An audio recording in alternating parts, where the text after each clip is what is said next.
करीब 19 साल से एक कर्मचारी अपना काम कर रहा था कि वो अपनी नौकरी कर रहा था और हमेशा की तरह उसे अपने काम के अलावा एक काम दिया जाता था, जैसे कि किसी की लाश को दफनाना। और उससे कहा जाता है एक लाश को देकर कि इसे भी दफनाना है और इसकी तैयारी करो। बात है दिसंबर 2014 की। उसे एक लाश दी जाती है और कहा जाता है इसे दफनाना है। वो जाता है और गड्ढा खोदता है। गड्ढा खोदकर जब वो लाश के पास वापस पहुंचता है तो उसे देखकर घबरा जाता है, बेचैन हो जाता है, क्योंकि ये लाश एक महिला की थी जिसके तन पर कोई कपड़ा नहीं था सिवाय कुछ एक दो अंडर गारमेंट्स को छोड़कर। जब लाश को वो करीब से देखता है तो उसकी चीखें निकल जाती हैं, क्योंकि ये जो लाश होती है वो उसी की कोई करीबी रिश्तेदार, कुछ समय से कोई महिला लापता चल रही थी, ये लाश उस महिला की थी। जिस तरीके से हमेशा वो लाश को दफनाने का काम किया करता था, आज भी उसी तरीके से इस लाश को वो दफनाकर अपना काम पूरा खत्म करता है और सीधा अपने घर चला जाता है और अपनी बीवी से कहता है, आप अपने कपड़े जो भी हैं उन सभी कपड़ों को पैक कर लो, क्योंकि हम यहाँ से निकलेंगे। अब मैं यहाँ पर रहकर और ये काम नहीं कर सकता। अब मेरे बस में कुछ बस की बात नहीं है। उसकी बीवी और वो दोनों अपने जो भी ज़रूरत का सामान होता है उसे पैक करते हैं और वहाँ से निकल जाते हैं। वो लोग इतनी दूर चले जाते हैं, अपने प्रदेश को छोड़कर किसी अन्य प्रदेश में जाकर रहने लगते हैं। लेकिन जब भी वहाँ जहाँ भी वो रहते हैं, वो इंसान हमेशा बेचैन रहता है। जब भी वो सोने की कोशिश करता है, उसे नींद नहीं आती। हमेशा उसकी आँखों के सामने वो जो लाशें उसने हमेशा दबाई थी, वही लाशें उसकी आँखों के सामने घूमती रहती हैं। उस इंसान का कहना है कि उसने सैकड़ों लाशें दबाई हैं, जो उसे बेचैन रखती हैं, सोने नहीं देती।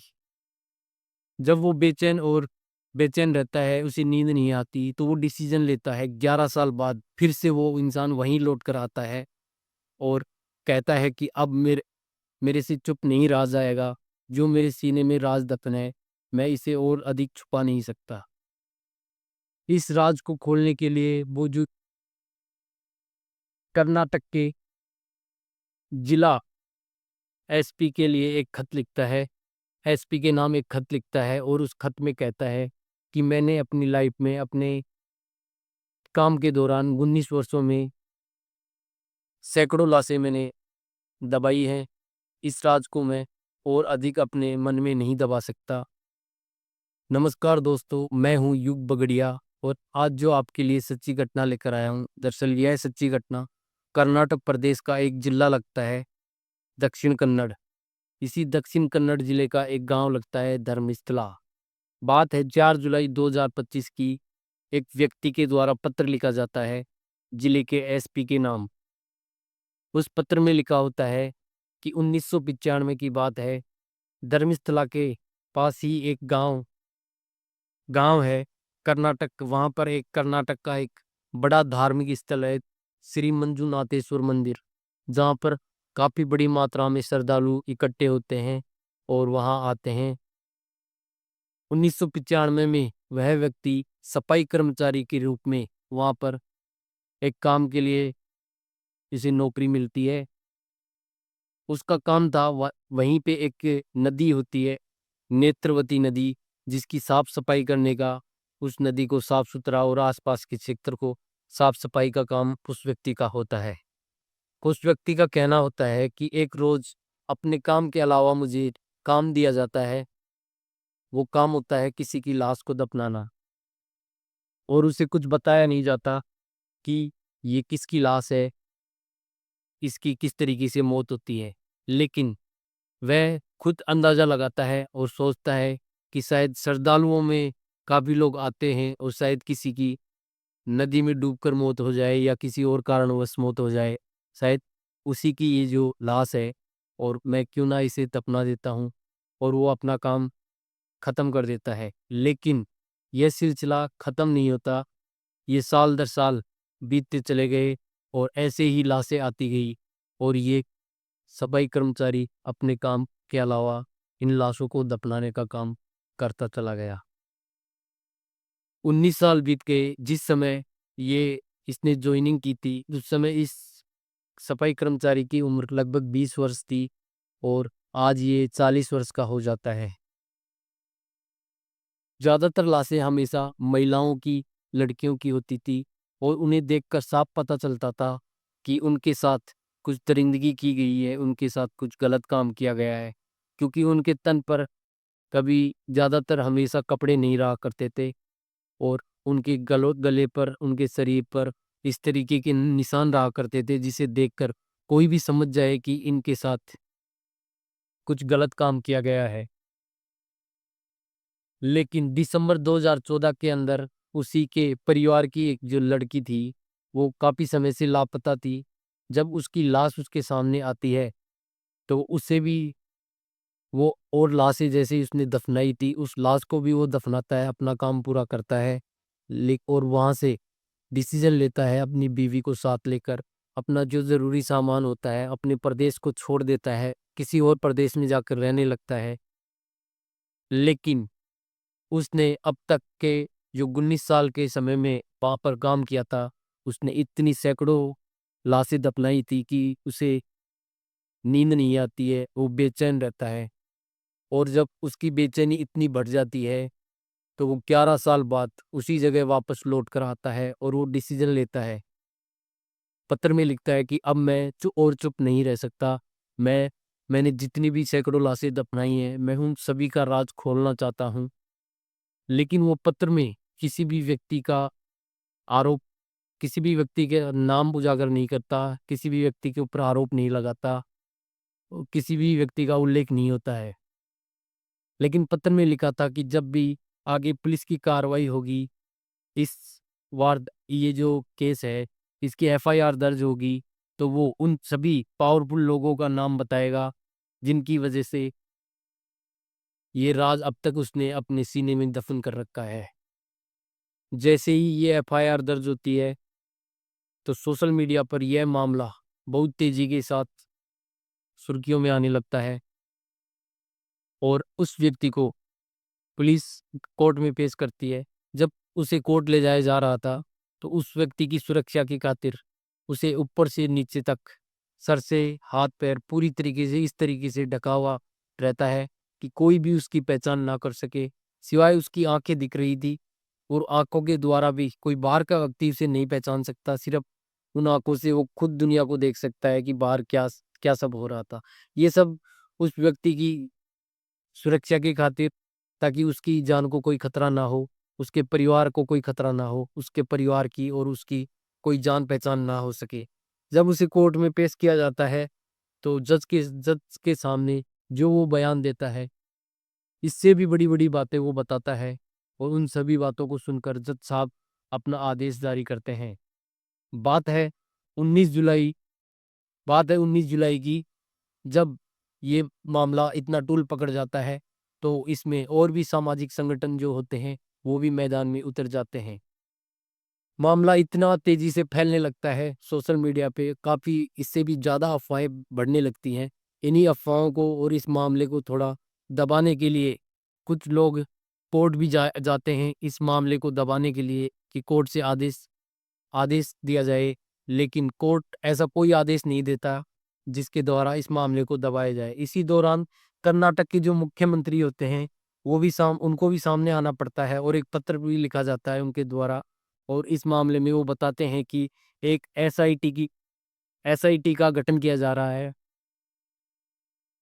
एसआईटी गठन के लिए डीजीपी रैंक का एक ईमानदार आईपीएस ऑफिसर जिसका नाम प्रणव मोहंती होता है और 20 ईमानदार ऑफिसरों की एक टीम का गठन किया जाता है जिसमें सभी बड़ी रैंक के अधिकारी होते हैं। 28 जुलाई 2025 को उस व्यक्ति को उस जगह ले जाया जाता है जहाँ का उसने पत्र में जिक्र किया होता है। वहां पर पहुंचने के बाद नदी के आसपास जो भी जगह वो चिन्हित करता है, वो लगभग उसने 13 जगह चिन्हित करता है, जो जहाँ के लिए वो बताता है कि मैंने इसी जगह पर लाशें दफनाई थी। उन 13 जगहों को पुलिस चिन्हित करती है और उस एरिया को पूरी तरीके से चारों तरफ से घेर लिया जाता है। पुलिस की तैनाती बढ़ा दी जाती है और उस जगह को पूरी तरीके से कवर कर लिया जाता है। अब वहाँ पे खुदाई करने के लिए मजदूरों की व्यवस्था की जाती है, जेसीबी की व्यवस्था की जाती है। खुदाई के लिए 29 जुलाई 2025 के दोपहर 12:30 बजे का समय होता है। सभी medical team, forensic team, SIT और बड़ी संख्या में मजदूर, जेसीपी सब यहाँ पर पहुंच जाते हैं और मीडिया के कैमरे भी यहाँ पर पहुंच जाते हैं। अब उस व्यक्ति द्वारा जो चिन्हित की गई जगह जगह थी, उनमें से एक जो पहली जगह को खुदाई के लिए स्टार्ट किया जाता है।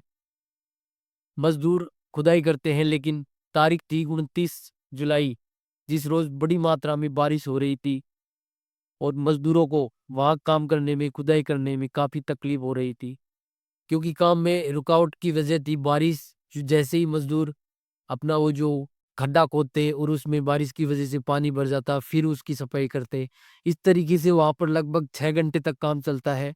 लेकिन उन 6 घंटों के दौरान जहाँ पे पहला चिन्हित किया गया, उस जगह उनको कुछ भी हाथ नहीं लगता, वो खाली हाथ सभी वापस लौट जाते हैं। लेकिन फिर से 30 जुलाई को फिर से खुदाई की जाती है। उन 13 जगह जो चिन्हित की गई थी, उनमें से चिन्ह नंबर 2, नंबर 3, 4, 5, इन जगहों पे खुदाई की जाती है। और वहाँ ज़्यादातर कुछ खास मिलता नहीं है। हालांकि वहाँ पे एक ब्लाउज मिलता है और एक पैन कार्ड मिलता है और एक एटीएम मिलता है। अब पता किया जाता है कि ये सब चीज़ें किसकी हैं, तो पता लगता है कि बेंगलुरु की एक नीलमंगला नीलमंगला जगह है, वहीं के पास एक डबोज जगह लगती है।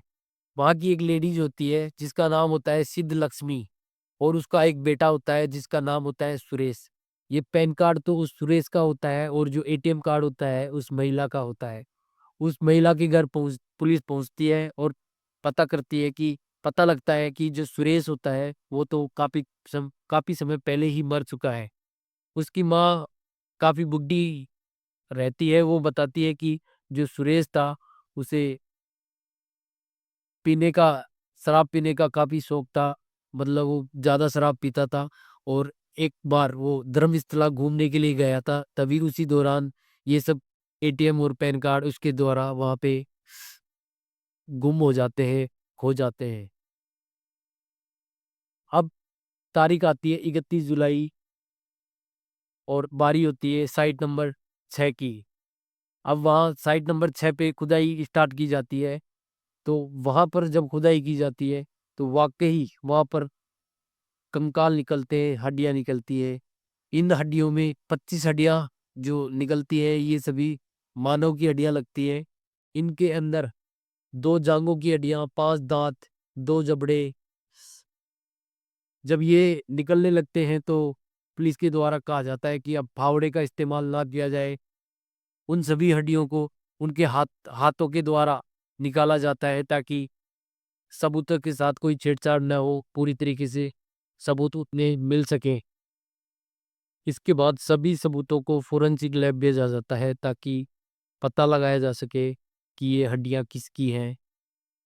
फोरेंसिक लैब द्वारा यह सब पता लगाया जा सकता है कि जो हड्डियां मिली हैं, महिला की हैं, पुरुष की हैं, उनकी मौत किस वजह से हुई है, इनकी मौत को हुए कितना वक्त हो गया, किस समय इनकी मौत हुई थी। लेकिन फोरेंसिक लैब की जो रिपोर्ट आनी थी, उसे 10 से 15 दिन लगते।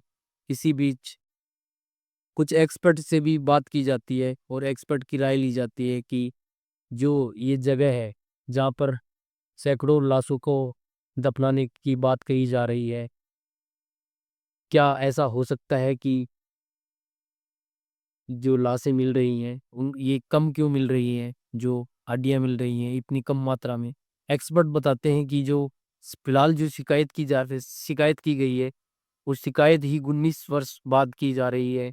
इतने समय में जो आदमी हो, महिला हो, किसी की भी बॉडी तो पूरी तरीके से गली जाएगी, और जो हड्डियां हैं वो भी एक तरीके से, वहाँ नदी है और नदी की वजह से वहाँ उस क्षेत्र में नमी बनी रहती है, जिसकी वजह से हड्डियां भी पूरी तरीके से गल चुकी होंगी। इसी वजह से जो हड्डियां हैं इस इतनी कम मात्रा में मिल रही हैं। इस मामले की जांच करना तो बहुत ही जरूरी है। यह सब चलता है और 1 अगस्त की बात होती है। साइट नंबर 7 और 8 की खुदाई शुरू होती है। 7 और 8 की खुदाई में भी उन लोगों को कुछ नहीं मिलता, लेकिन अब दावा किया जा रहा था कि जो साइट नंबर 9 और 10, 11, 12, 13 है, वहाँ पर बहुत अधिक मात्रा में लाशें मिलेंगी, कि वहाँ बहुत अधिक मात्रा में। इसका कारण ये बताया जा रहा था कि जो साइट नंबर 9, 10, 11, 12, 13 जो साइट है, वो नदी से काफ़ी दूरी पर है। वहाँ पर नदी की वजह से जो नमी नहीं होगी, और इस वजह से वो हड्डियाँ गली नहीं होंगी। इसी तरीके से बात है 2 अगस्त की, क्योंकि 1 अगस्त को उन्हें कुछ नहीं मिलता और लौट जाते हैं। 2 अगस्त को खुदाई होती है साइट नंबर 9 और 10 की। खुदाई के दौरान 9 और 10 साइट से भी उन्हें कुछ नहीं मिलता, और इसी बीच एक महिला होती है जिसका नाम सुजाता भट्ट होता है, जो सीबीआई में पूर्व स्टेनोग्राफर की भी रह चुकी है। वो शिकायत करती है, एक पत्र लिखती है कि मेरी बेटी जो मणिपाल के अंदर मेडिकल की पढ़ाई कर रही थी, वो फर्स्ट ईयर की छात्रा थी, एक बार धर्मस्थला में साल 2003 में वो घूमने के लिए आई थी, और वहां से अचानक गायब हो जाती है। उसके बाद वो अपनी बेटी को काफी ढूंढने की कोशिश करती है, लेकिन उसकी बेटी नहीं मिलती, और उसके लिए वो एफआईआर दर्ज कराने की कोशिश भी करती है, लेकिन उसकी एफआईआर दर्ज नहीं होती है। उसकी वजह से उसे काफी परेशानियां और काफी दिक्कतों का सामना करना पड़ता है। अब वो फिलहाल पत्र लिखकर कहती है कि जब ये खुदाई हो रही है, लोगों के कंकाल शव ढूंढे जा रहे हैं, तो क्यों ना मेरी बेटी के भी कंकाल और शव को ढूंढने की कोशिश की जाए, उसका पता लगाया जाए कि वो कहाँ है, कहाँ है। इसी तरीके तरह एक अफवाहों का दौर चलने लगता है, और सोशल मीडिया पर तमाम तरह की बातें होने लगती हैं। सोशल मीडिया को आवाज़ों को दबाने के लिए भी काफ़ी कोशिशें की जा रही है। दूसरी तरफ पुलिस का एक अधिकारी होता है, जो फिलहाल आरटीआई एक्टिव्स होता है, जो लगातार धर्मस्थला की शिकायतें कर रहा था, पुलिस से धर्मस्थला के सबूत मांग रहा था। वो कहता था कि जो भी यहाँ पर इस जगह पर जो कार्रवाई हो रही है, जो छानबीन हो रही है, उसकी सूचना उसकी आरटीआई की मांग करता है वो, लेकिन उसे आरटीआई के माध्यम से उसे कोई सूचना नहीं दी जाती। हद तो तब हो जाती है कि जब पास ही का नज़दीकी जो एक पुलिस स्टेशन होता है, वहाँ से सभी रिकॉर्ड जो जो सबूत होते हैं, रिकॉर्ड होते हैं, सब गायब हो जाते हैं। इसलिए उस अधिकारी का दावा था कि यहाँ पर आपको 100 या 150 शव नहीं, बल्कि 500 से अधिक शव बरामद होंगे। इसलिए इसकी वो इसलिए उसने जब भी शिकायत की है, उसका कहना था उसने जब भी शिकायत की है तो उसके ऊपर मानहानि का दावा ठोका गया है, और उसके घर पर करोड़ों रुपए के नोटिस आ रहे हैं। उसे बेवजह परेशान किया जा रहा है। जब वो सोशल मीडिया पर आता है तो अपने हाथ के द्वारा बताता है कि लोगों की शिकायतों के इतना मोटा गट्टर मेरे पास रखा था, और वो लोग वाकई बहुत ही ताकतवर हैं, जो उनके खिलाफ आज तक कुछ भी नहीं हो पाया। इसकी सच्चाई के लिए वो जांच कराने की बात करता है। ऐसे ही कर्नाटक प्रदेश के एक पूर्व डीजीपी होते हैं, वो कहते हैं कि वाकई बड़ी हैरानी कर देने वाली बात है कि इस मामले में न केवल मंदिर के आसपास के इलाके की जांच की जानी चाहिए। वो कहते हैं कि इस मामले में जो जांच होनी चाहिए, मंदिर के आसपास का इलाके की तो जांच हो रही है, बल्कि आज तक धर्मस्थला के जो पास में जो पुलिस स्टेशन है, वहां पर 1995 से लेकर आज तक जिस भी पुलिस अधिकारी ने ड्यूटी दी है, उन सभी अधिकारियों से भी पूछताछ की जानी चाहिए कि इतने समय के अंदर उनके पास भी महिलाओं, लोगों के जो लापता होने के काफ़ी शिकायतें आई होंगी, उन लोगों ने उनके खिलाफ क्या किया, क्या नहीं किया, क्या कार्रवाई की, क्या नहीं की गई। दोस्तों, आज जो घटना मैंने आपको सुनाई है, और अगर यह घटना आपको सोचने पर मजबूर करती है, तो वीडियो को लाइक कर कमेंट में अपनी राय अवश्य रखें, और जाने से पहले चैनल को सब्सक्राइब कर बेल आइकन ज़रूर दबाइएगा, ताकि हमारी आने वाली हर वीडियो आपके साथ समाज तक पहुंच सके। धन्यवाद।